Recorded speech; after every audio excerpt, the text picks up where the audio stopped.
Empirical rule. When the distribution of the data is normal, that is, the distribution is bell-shaped distribution, then the empirical rule states that approximately 68% of the data values will be within one standard deviation of the mean. Approximately 95% of the data values will be within two standard deviations of the mean. And also approximately 99.7% of the data values will be within the three standard deviations of the mean.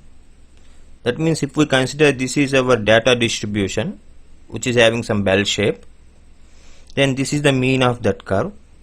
Then 68% of the data will be within one standard deviation of the mean.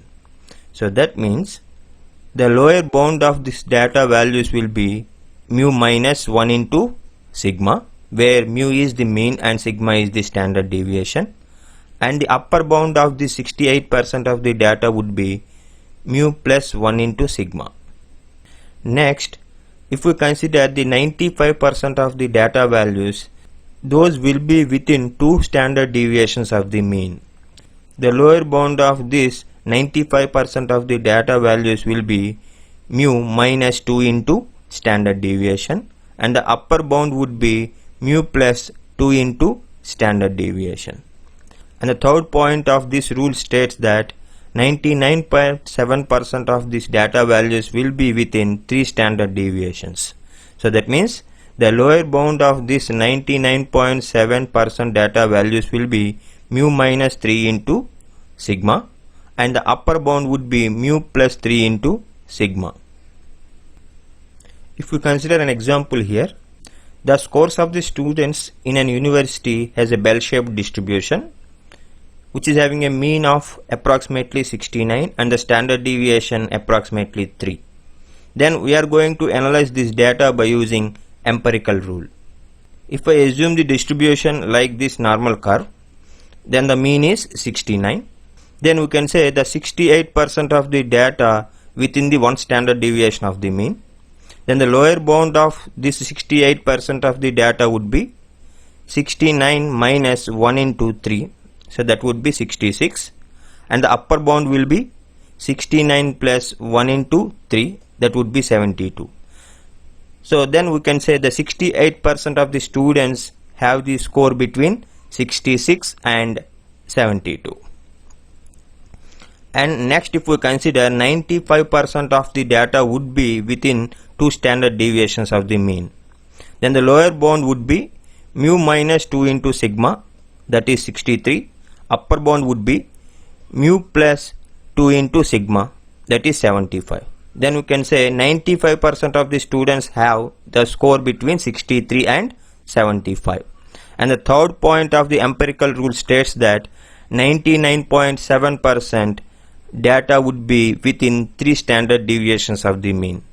Then if you observe here, the lower bound of this data would be 69 minus 3 into 3, that is 60, and the upper bound would be 69 plus 3 into 3, that is 78.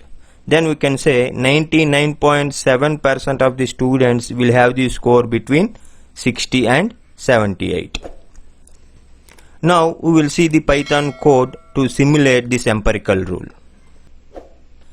Here I am importing mean and stdev functions from the statistics module, and also I am importing matplotlib.pyplot as PLT. Then I am considering a data set as a list. The name of that list is data, which is having some set of values in it. Then I am going to display the histogram of that particular data by using hist method available with pyplot. So now we will check whether the distribution is having some bell-shaped curve or not. I am running this code. See, the data set is having some bell-shaped curve, which is following approximately the normal distribution. Then we can apply the empirical rule to get the conclusions about. Then I am going to display the size of the data set, that means total number of observations present in the data set. And then I am going to calculate the mean as well as standard deviation of the data set. Now M is having the mean of the data set and SD is having the standard deviation of the data set. Then I am going to use a list comprehension to get the values in the data set which are within the one standard deviation from the mean. And then I am going to store all those values as a list into a variable data68. And then I am displaying the length of that. Similarly, I am going to use another list comprehension to get the data values as the list which are falling within the two standard deviations of the mean. Then the variable data95 I am using to hold that list. And then I am displaying the length of the data set. In the same way, I am going to find out all the values in the input data set which are falling within 3 standard deviations of the mean.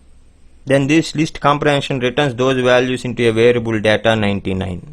And then I am going to display the total number of values present in that data99 by using the len function.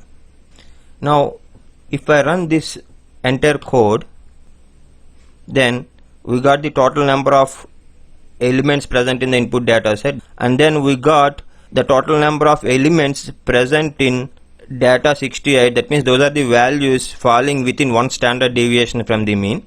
Those are total 39 values. So 39 out of 57, approximately 68% we are getting there. Then we can say that 68% of the data approximately within the one standard deviation of the mean. And if you observe the next statement, we got 55 as the number of values present within 2 standard deviations of the mean. So that is approximately 95% of the data.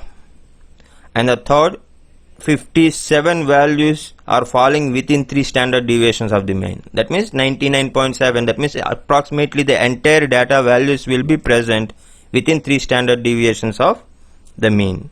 That means we can say if the input data set is clearly following the normal distribution, then obviously as per the empirical rule, 68% of the data values will present within the one standard deviation from the mean.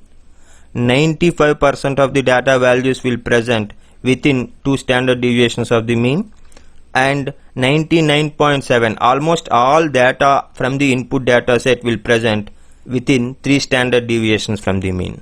That's all guys, that is the empirical rule we have. I will meet you with a new concept soon.